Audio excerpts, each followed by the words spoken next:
Hello friends, কেমন আছেন সবাই? আশা করি সবাই অনেক বেশি ভালো আছেন। রাইডার বয় অনু চ্যানেলে আরো একটি নতুন ভিডিওতে আপনাদেরকে স্বাগত। আজকেও একটা বাইক রিলেটেড টপিক নিয়ে আলোচনা করব আপনাদের সাথে, যে কিভাবে আপনাদের বাইকটাকে আপনারা ভালোভাবে মেইনটেইন করতে পারবেন, ভালোভাবে এর থেকে আপনি ভালো সার্ভিস নিতে পারবেন, আপনাকে লং টার্মে সে আপনাকে ভালো একটা সাপোর্ট দিবে। তো চলুন ভিডিওটি শুরু করা যাক। আসলে আমরা সবাই কিন্তু চাই আমাদের শখের বাইকটিকে অনেকদিন কোনো ঝুট ঝামেলা ছাড়াই রাইড করতে, ভালো রাখতে। তো এই লং টার্মে যদি আমরা ভালো রাখতে চাই তাহলে আমাদের কি কি করা উচিত? আরেকটা জিনিস একটু আপনাদের সাথে শেয়ার করি, সেটা হচ্ছে যে আমরা কিন্তু অনেকেই আসলে কম সিসির বাইক নিয়ে লং ট্যুরে বেরিয়ে যাই।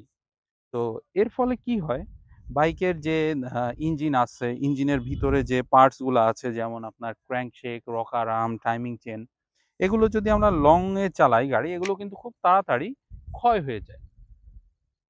আর এই ক্ষয়ক্ষতিগুলো কিন্তু আমরা থামাইতে পারবো না। কিন্তু আমরা এই ক্ষয়ক্ষতিগুলোকে কমাইতে পারবো। তো আসলে আমরা কি করে কমাইতে পারি, এই বিষয়ে আপনাদের সাথে কিছু টিপস অ্যান্ড ট্রিক্স আমি শেয়ার করব। প্রথমে আসি ইউজার ম্যানুয়াল। বাইক যখন আপনারা কিনছেন তখন কিন্তু একটা ইউজার ম্যানুয়াল দিয়ে দেয়া হয়েছে, যে এই ইউজার ম্যানুয়াল ফলো করলে আপনি আপনার শখের মেশিনটিকে, শখের বাইকটিকে অনেকদিন ভালো রাখতে পারবেন। যেমন ইউজার ম্যানুয়ালে দেয়া আছে টায়ার প্রেশার কত রাখবেন, এয়ার ফিল্টার কখন আপনি পরিবর্তন করবেন কিংবা কখন পরিষ্কার করবেন, অয়েল ফিল্টার কখন চেঞ্জ করবেন, টাইমিং চেন কখন অ্যাডজাস্ট করবেন, ইত্যাদি বেশ কিছু বিষয়।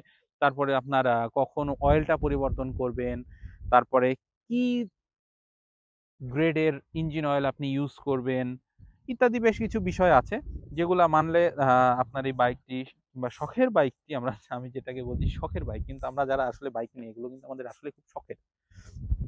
শখের বাইকটি আমরা লং টার্মে ভালো রাখতে পারবো যদি ইউজার ম্যানুয়াল আমরা ভালোভাবে মেইনটেইন করি। তারপর আপনার বলে দেওয়া হয় সার্ভিসিং সেন্টার থেকে আপনার বাইকটা ইকোনমিতে রাইড করবেন, যেমন 30 থেকে 50-60 এর ভিতরে রাইড করবেন, তাহলে আপনার এই মুভিং পার্টস গুলো একটু ধীরে ধীরে ক্ষয় হবে, ইত্যাদি আরো অনেক বিষয়। তো আমি আসলে আজকে ইকোনমিতে রাইড করা বিষয়ে আপনাদেরকে কিছু শেয়ার করব। আসলে ইকোনমিতে রাইড করা বলতে আমরা কি বুঝি?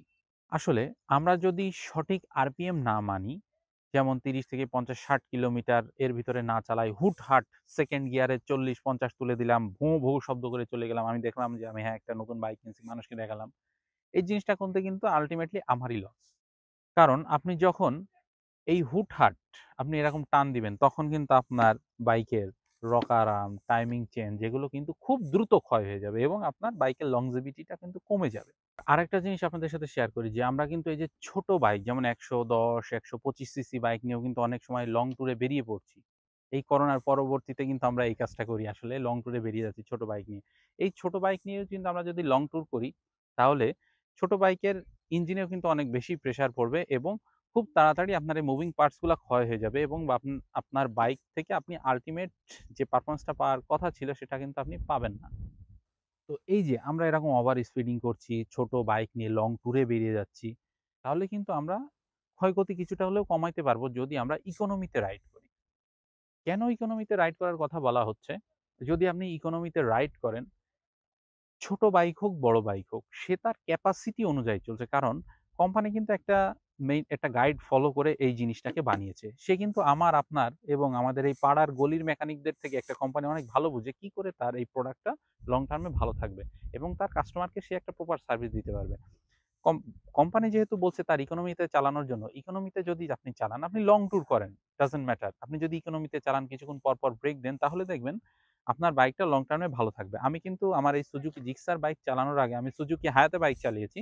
সেটা আমি টানা 35,000 কিলোমিটার, তার মানে 35,000 কিলোমিটার আমি টানা রাইড করছি সিঙ্গেল হ্যান্ডে। আমি ডাবল চালাইছি।